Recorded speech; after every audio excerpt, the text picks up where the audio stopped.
믿습니다. 사실 선교 일정을 보내는 가운데 불협화음 없이 일정을 보내는 것이 쉽지 않거든요. 근데 저희가 너무 화목한 가운데 사명을 잘 감당할 수가 있었습니다. 그래도 집 떠나면 뭐예요? 고생 아니겠습니까? 그곳에서 이렇게 열대 과일도 많이 먹고 하긴 했었는데 딱 와보니까 또 집이 좋더라고요. 네, 집이 좋더라고요. 하지만 그 고생으로 인하여서 한편으로 보면은요 또 철이 들죠. 철이 듭니다. 엊그저께 한 청년이 저에게 목사님 그 배탈 나셨었는데 몸 좀 괜찮으세요? 이렇게 질문을 하더라고요. 그 질문을 받으면서 제가 그런 생각을 했어요. 이 아이에게 이타적 마인드가 커졌구나. 다른 사람을 생각하는 이타적 마인드가 고생을 함께 하더니 이타적 마인드가 커졌구나 이런 생각을 했습니다. 시편 119편 71절 말씀에 고난당한 것이 내게 유익이라. 어려움이 있지만 고난을 경험을 했지만 한편으로는 철이 들고 또한 성숙한다는 거예요. 그래서 고생과 성숙은 함께한다. 고생과 성숙은 함께한다. 제가 얼마 전에 아주 인상 깊은 문구를 책에서 봤어요. 독서는 말입니다. 기억이 되면은 지식이 되고요. 잊어버리면 교양이 된대요. 와, 여러분, 이 보통 말이 아닙니다. 책을 읽잖아요. 그런데 그것이 기억이 되잖아요. 그러면은요 지식으로 쌓인답니다. 그런데 또 잊어버리잖아요. 콩나물에 물 부으면 물 다 쏟아지듯이 잃어버리잖아요. 그런데 그것이 없어지는 것이 아니에요. 잊어버린다 하더라도 교양으로 남는답니다. 이것도 마찬가지예요. 같이 가는 거예요. 지식과 교양, 지식과 교양. 아무래도 목사니 제가 그 문구를 읽으면서 어떤 생각을 또한 연상적으로 하게 됐냐면, 여러분 성경 읽으시잖아요. 이 성경을요 읽었을 때에 기억이 되면은요 그것이 하나의 신학의 틀이 됩니다. 신학이 돼요. 그런데 또 잊어버려도 괜찮습니다. 잊어버린다 하더라도 그것이 신앙이 됩니다. 그렇죠? 기억이 되면 신학이 되고 잊어버린다 하더라도 신앙이 됩니다. 성경 읽는 생활을 지속적으로 하실 수 있기 바랍니다. 그래서 신학과 신앙, 양날개.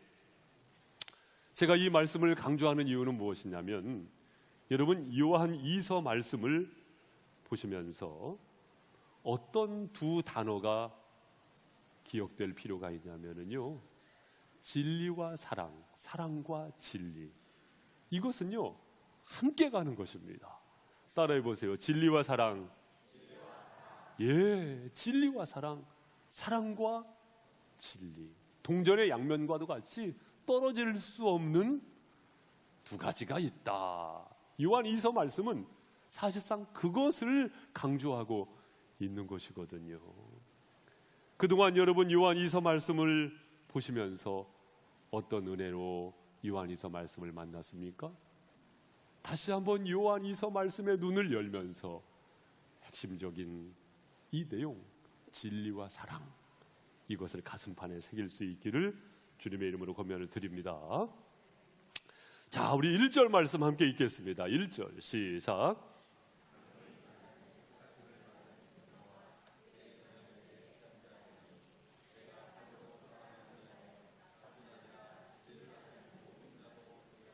자, 사도 요한은 스스로를 가리켜서 장로라고 말하고 있습니다.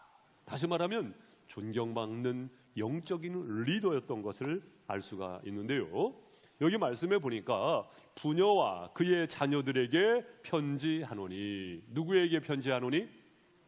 예, 부녀와 그의 자녀들. 부녀라는 말이 퀸인데요, 이 퀸이라는 말이 어떤 말이냐면은, 여러분 우리가 주님 할 때 그 주님이 헬라어로 퀴리오스예요. 퀴리오스. 퀴리오스라는 말인데 이 퀴리오스라는 단어가 여성용으로 쓰여지면은요 퀴리아입니다. 퀴리아. 그러니까 이 부녀라는 거로 말이 번역이 되었는데 헬라어 원전에는요 퀴리아 이렇게 돼 있어요. 주님 퀴리오스의 여성용이라는 말씀이에요. 다시 말씀드리면 여기에서 말하는 부녀는요 신부를 말하는 것이죠. 그래서 그리스도의 신부 하면은 뭐예요? 교회입니다, 여러분. 교회. 다시 말씀드리면 이 글은 교회를 향해서 쓴 글이에요. 그의 자녀 하면은 누구를 말하겠습니까? 성도들. 바로 성도들을 말하는 것이지요. 칼빈은 그가 쓴 기독교 강요에 그런 말글을 기록을 했어요. 하나님을 아버지라 고백하는 자는 교회를 어머니라 인정할 수 있어야 한다. 교회는 어머니와도 같이요. 교회를 통해서 성도가 양육이 되고 영적인 성장이 있을 수 있으니 교회는 마치 어머니와도 같습니다. 다시 말씀드리면 그리스도의 신부라는 것입니다. 바로 이 교회를 향해서 이 말씀을 기록하고 있는 것인데요. 무엇을 강조하고 있다고요? 사랑과 진리. 방금 말씀 보셨잖아요. 나뿐 아니라 진리를 아는 모든 자도 그리하는 것은 바로 참으로 사랑하는 자, 진리를 아는 모든 자, 사랑과 진리, 진리와 사랑. 3절 말씀해 보니까 은혜와 긍휼과 평강이 하나님 아버지와 아버지의 아들 예수 그리스도께로부터 진리와 사랑 가운데서 우리와 함께 있으리라. 여기에도 무엇을 강조하고 있습니까? 진리와 사랑. 바로 사랑과 진리, 이것을 동시에 강조하고 있습니다. 여러분, 우리에게 필요한 것이 무엇입니까? 바로 이것입니다. 진리와 사랑. 바로 이것이 필요합니다. 여러분, 진리는 뭐예요? 진리가 뭐냐면요, 성경이 대답하고 있어요. 요한복음 17장 17절 말씀에 보니까 그들을 진리로 거룩하게 하옵소서. 아버지의 말씀은 진리니이다. 뭐가 진리라고요? 아버지의 말씀. 아버지의 말씀이 진리래요. 아버지의 말씀이 진리랍니다. 요한복음 14장 6절 말씀해 보니까 내가 곧 길이요 진리요 생명이니 나로 말미암지 않고는 아버지께로 올 자가 없느니라. 예수님께서 진리라고 말씀을 하고 있습니다. 알라테이아, 바로 예수님께서 곧 진리라고 말씀하고 있습니다. 예수님께서 진리가 되시죠. 아버지의 말씀이 진리가 되시죠. 우리 교회는 그리스도의 신부가 되는 줄로 믿습니다. 바로 이 진리, 이 진리. 또한 사랑은 무엇입니까, 여러분? 사랑은 무엇이냐면 요한복음 3장 16절 말씀에 보니까 하나님의 세상을 이처럼 사랑하사 독생자를 주셨으니. 무엇 하셨으니? 독생자를 주셨으니. 하나님의 사랑은 무엇이냐면 독생자를 아낌없이 내어주시는 사랑이었습니다. 사랑은 무엇입니까? 주는 것이 사랑이에요. 주는 것이 사랑입니다. 예수님 친히 말씀하십니다. 요한복음 13장 34절 말씀해 보니까 새 계명을 너희에게 주노니 서로 사랑하라. 내가 너희를 사랑한 것 같이 너희가 서로 사랑하라. 내가 너희를 사랑한 것 같이. 우리 주님께서 어떻게 사랑하셨습니까? 십자가에 자신을 내어주시기까지 사랑하지 않았습니까? 이처럼 사랑은 무엇이냐면 주는 것입니다. 주는 것입니다. 바로 주는 것이 사랑입니다. 진리와 사랑, 사랑과 진리. 지난주 금요일 새벽에 홍성군청에서 주찬기도회가 있었는데요. 홍성의 목사님들, 그리고 또한 국회의원도 오시고 군의원도 오시고 뭐 이렇게 하셨어요. 그런데 국회의원께서 이렇게 인사 말씀을 하시는데 그런 말씀 하시더라고요. 저는 기독교의 진리는 자유와 평등이라고 알고 있습니다. 물론 그분께서 교회도 다니세요. 여러분들도 잘 아시는 분이신데, 그런데 그 말씀을 들으면서 제가 그런 생각이 들더라고요. 물론 예배를 존중하고 목사님들 존중하고 이 자리를 존중하시는 것은 너무나 감사한데 구원받은 크리스찬은 아니시구나. 그렇죠. 자유와 평등이 아닙니다. 기독교의 진리는 예수 그리스도인 줄로 믿습니다. 하나님의 말씀인 줄로 믿습니다. 이것이 본질이에요. 본질입니다. 자유와 평등?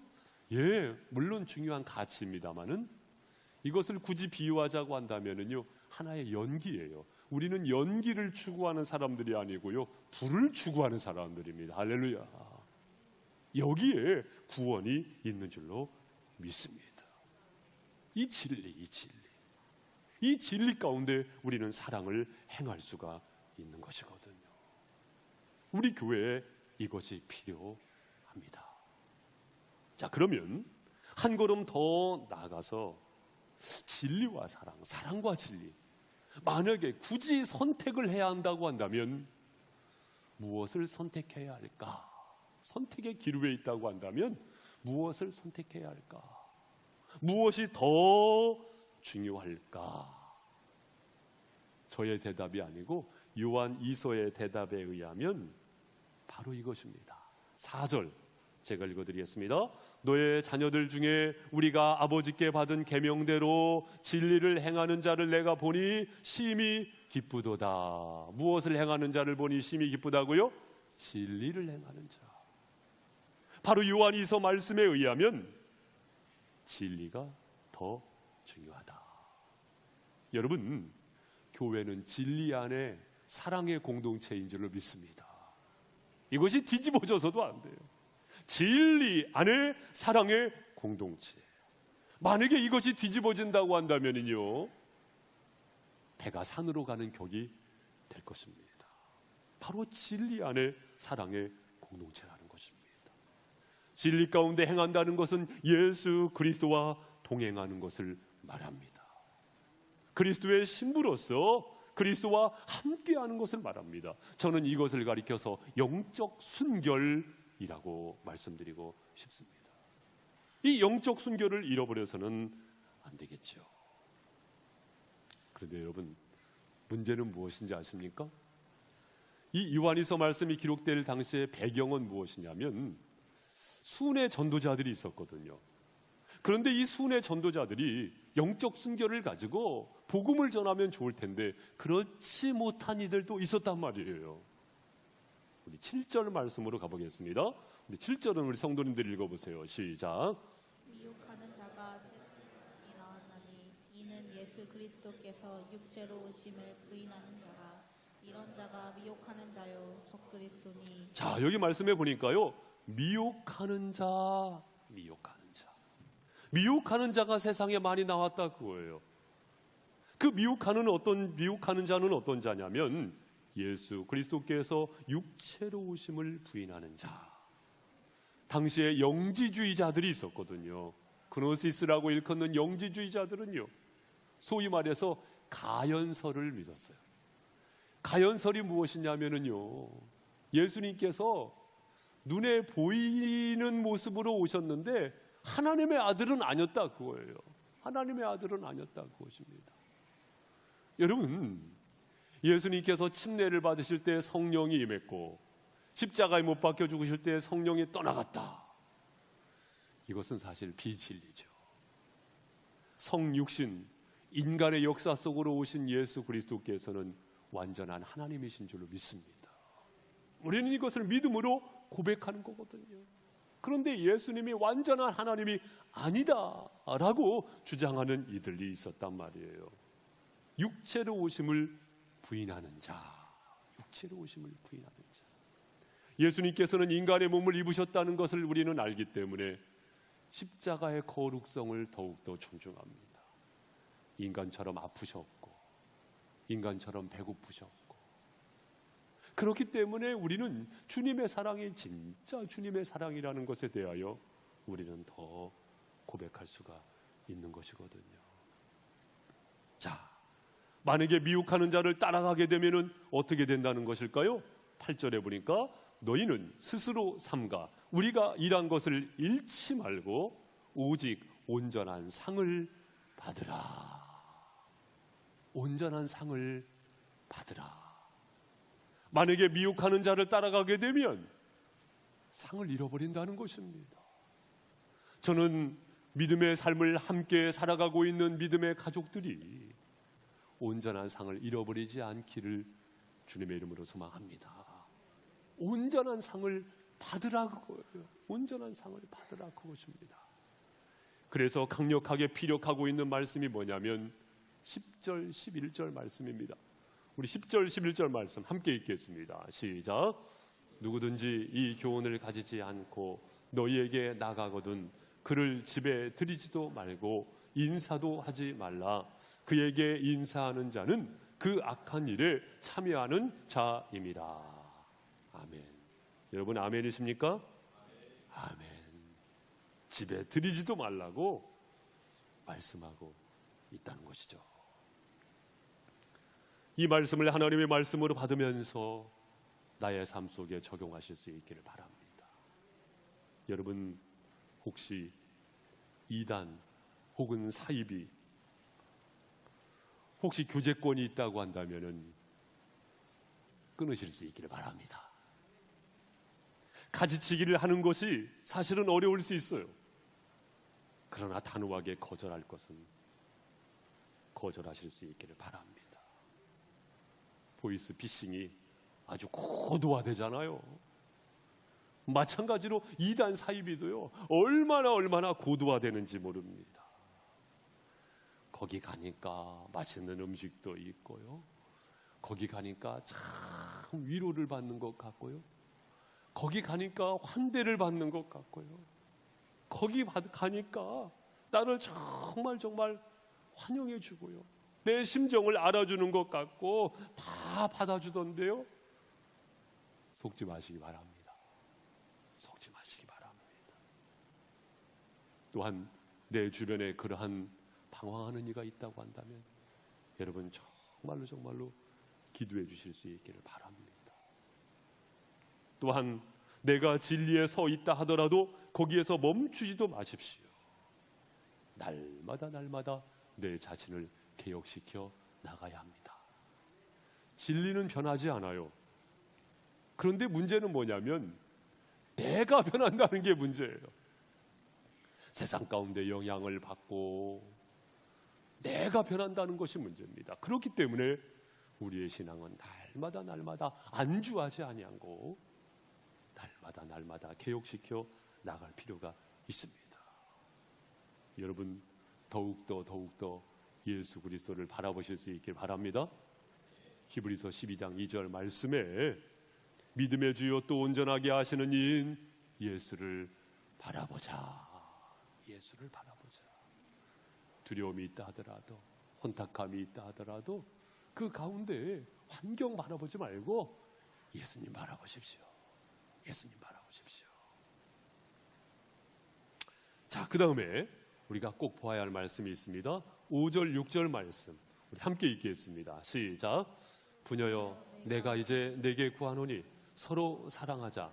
이는 새 계명같이 내게 쓰는 것이 아니요 처음부터 우리가 가진 것이라. 또 사랑은 이것이니 그 계명을 따라 행하는 것이요 계명은 이것이니 너희가 처음부터 들은 바와 같이 그 가운데서, 여기 말씀해 보니까요, 서로 사랑하자. 따라해 보세요. 서로 사랑하자. 이 요한일서 말씀은요, 만약에 비율로 보자고 한다면은 한 7대3 정도로 무엇을 강조해요? 진리를 강조하잖아요. 그런데 3 정도로 비중을 차지하는 것이 바로 사랑입니다. 그러면은 진리를 강조하고 있으니까 진리를 취하면 되잖아요. 그런데 그것이 끝이 아니에요. 7대3 정도로 진리가 중요합니다만은 3만큼 구멍이 뻥 뚫려 있다고 한다면 여러분 무엇을 시급하게 채워야 하겠습니까? 바로 그 사랑을 채워야 한다는 것입니다. 그 사랑이 나에게, 그 사랑이 우리의 공동체 가운데 있는가?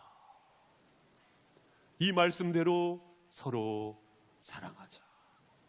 부녀여 서로 사랑하자.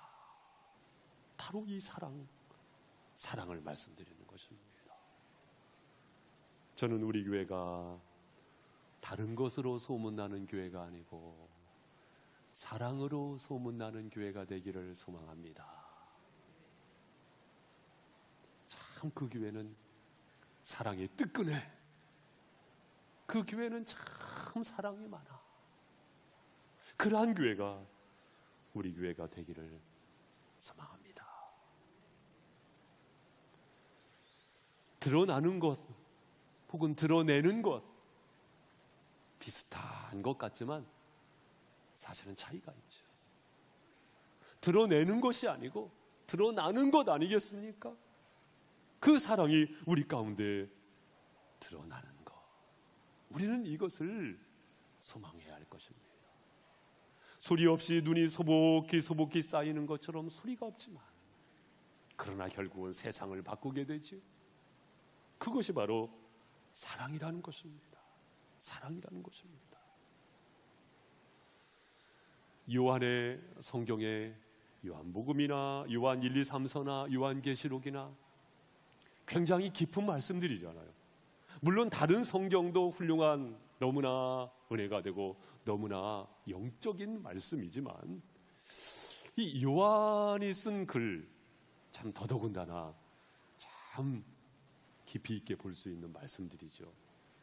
그 이유 중에 하나가 무엇이냐면요, 예수님의 제자들 중에서, 다시 말씀드리면 사도들 중에서 가장 장수한 제자가 누구예요? 요한이거든요. 요한. 그러니까 요한이서 말씀을 기록할 당시에도 요한이 90세가 넘었어요. 90세가 AD 90년 이후에 기록이 된 말씀이니까요. 90세가 넘은 상황입니다.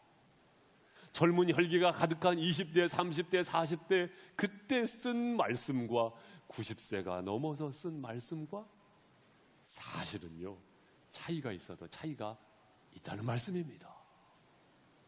물론 성령의 감동하심으로 기록하신 말씀이지만 하나님께서 요한을 쓰셨다라는 측면에서 그러한 깊이 있는 말씀이라는 것입니다.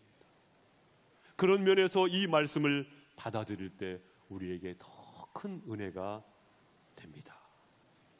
여러분, 그런데 이 요한이 처음부터 사랑의 사도였느냐? 그렇진 않습니다.